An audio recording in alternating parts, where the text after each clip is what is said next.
यकीनन ये दावत इस्लामी का मदनी माहौल ही है जो मेरी दुनिया के साथ साथ फिक्र आखिरत की भी तलकीन करता है।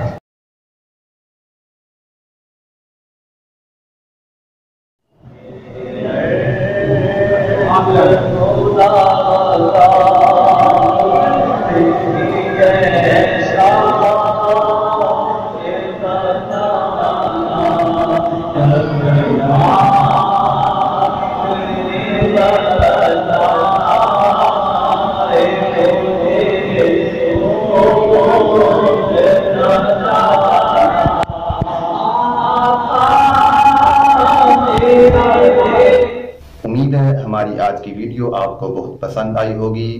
तो इंशाअल्लाह नेक्स्ट वीडियो में आपसे फिर मुलाकात होगी। तब तक के लिए अल्लाह निगहबान।